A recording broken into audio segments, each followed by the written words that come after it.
Let's dive into the discussions shaping the nation. Thank you, Laskia and Corla. Minister, I want to draw your attention to comments made in the last fortnight by the Minister of State for Forestry, Farm Safety and Horticulture, Minister Michael Healy-Rae, as it's really one of the first opportunities we've had to get an insight into this government's thinking on climate and nature. Minister Healy-Rae told the Seanad during statements on forestry on the 29th of April, and I quote, "I and my officials in the department will look at planting more peatland. Farmers want to plant peatland. Farmers do not want to plant their green ground because they have worked so hard to get the bit they have. They broke their backs and bones to make the land green. They do not want to plant trees on it, but instead use it for grazing. We want to use green ground for grazing, but plant trees on rough ground and peaty ground. I'm afraid this is just one of these things on which we cannot always agree." Minister, this wasn't a throwaway remark. Minister Healy-Rae came back to the topic again and he reiterated the point. And it's clear he strongly believes that A, we must only encourage afforestation for export, and B, land not in service of agriculture can be directed towards this, and that somehow this would be better for the environment. And it's also clear that he's leading officials in his department to develop a new policy that implements this view. And just to be crystal clear for the record, a policy of planting on peatlands that we have spent years trying to restore, trying to preserve, this policy would be environmental madness. Aside from it being in breach of EU law and indeed of Irish policy, it would destroy an extremely delicate and extremely complex habitat that can provide a large and effective part of Ireland's capacity to store carbon. And all of this in order to develop cheap, quickly grown timber. UCD climate scientist and lecturer Florence Renna-Wilson said, "Planting on peat is," and I quote again, "just not a viable option for climate, for nature restoration, for anything.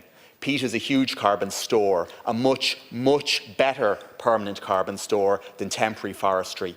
Peatlands need to be wet to keep that carbon in." Minister, can you please confirm if it is the policy of the new government to ignore science, to abandon our legal obligations and to destroy some of our best chances to capture carbon while preserving unique habitats?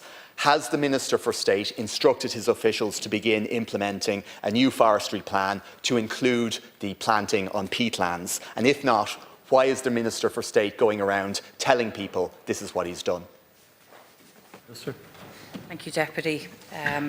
I think it's clear in order to meet the 18% forest target that's set out in our National Forest Strategy, we have a huge amount of work to do. We need to plant an additional 500,000 acres. Therefore, it is important that we continue to examine all of our lands, that we invest in research and that we make the best decisions possible. A huge amount of work has already happened and is already underway in terms of our overall forestry targets and our overall approach. The most important thing, and maybe just to outline some of that progress, we have a new forestry programme from 23 to 27, approved by the Government on the 6th of September 23, funded with €1.3 billion, of course, which you were a part of. The programme provides unprecedented incentives to encourage the planting of trees, as well as a range of measures to support owners of existing forests to manage their forests sustainably, forest creation measures, including native woodland expansion and planting of small native trees areas. We have a comprehensive package of measures, including the programme introduced an increase in forestry premiums of between 46 and 66%, and farmers will now receive 20 years of premium payments compared to 15 years for non-farmers. We also have forestry licensing, which is a complex process due to the requirements set to take account of environmental requirements, again set out in both national and EU law. All of these measures within the programme are measures that will continue, measures that were supported by you and indeed the previous government. Anything that we do, Deputy, in this regard, anything that we do has to be backed by science and informed by science. That won't change, that's not going to change, that's the approach that we have taken by the very outset, and it is for those reasons that we've started to see significant progress in terms of climate. I mean, it is one of the most pressing challenges for our society. It is already causing an increased occurrence, whether it's extreme weather events, whether it's storms, whether it's flooding. We only have to look to Storm Iowan recently, we only have to look to what were once disappearing lakes in Roscommon and the Midlands that are now permanent, and the impact that it's having on homes. So we have to take action, we have to address the root causes, while at the same time making sure that we put in place and prepare for the impacts of climate change. And it's working. I'm not saying it's working at the rate and the speed we want it to, but it is certainly working. If we look at our emissions, the most recent inventory report from July of 24 shows a decrease of 6.8% in Ireland's greenhouse gas emissions in 23. This is compared to 22, where we saw a 1.9% reduction in the previous year. If we look then again for the year coming, again it's reducing further. Where have we seen that reduction? 21.6% in electricity, 5.8% in industry, 4.6% in agriculture, where we are making progress, as well as 7.1% in residential. This is all because of the interconnection, the increased renewable energy capacity, the reduced nitrogen fertiliser use in agriculture, less fossil fuels in our home, and all of this at a time where last year alone we saw a 5% increase in our overall economy. Our economy is growing, and yes, we're still managing to reduce our overall emissions. So the work that has been done, the measures that have been put in place in the previous government, of which we worked collectively together, but also started by Richard Bruton when he was Minister for Climate in 2019, the first all-of-government climate strategy. It's all of this work collectively together, backed by science, adhering to science, following science, that has brought about these changes. Do we need to do more? Absolutely, and that's exactly what we will do. Deputy O'Gorman. Minister, I appreciate your comments, but we're still left with the words of the line Minister for Forestry. And again, it's worth quoting what he told the Seanad. This is why I and my officials in the department will be looking at planting more peat land.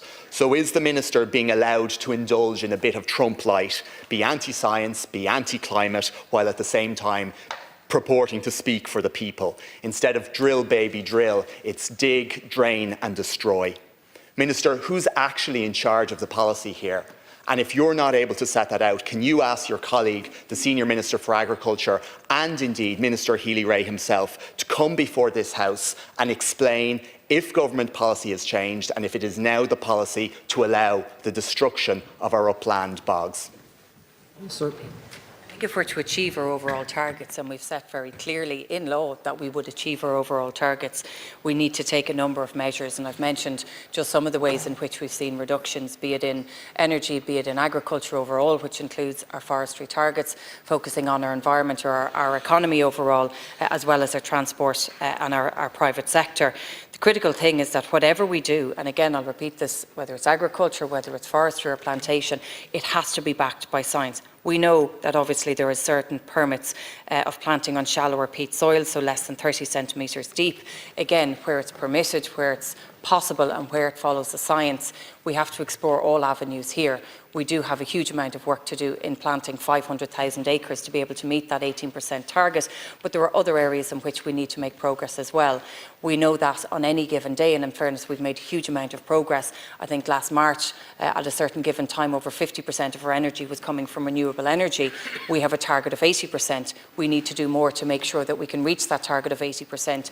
Otherwise, we are at a risk of energy security and challenges that come with that as well. So this is across a number of different avenues. Our farmers, our business people, those involved in transport, those involved in private economy, and all of us in our homes. We need to make sure that we're doing every single thing possible to contribute to the overall reduction so that we can achieve our targets, and it's something that we, as I know you are, committed to doing. Deputy Ken. Like, share, and subscribe, and let us know your thoughts in the comments. We'd love to hear from you.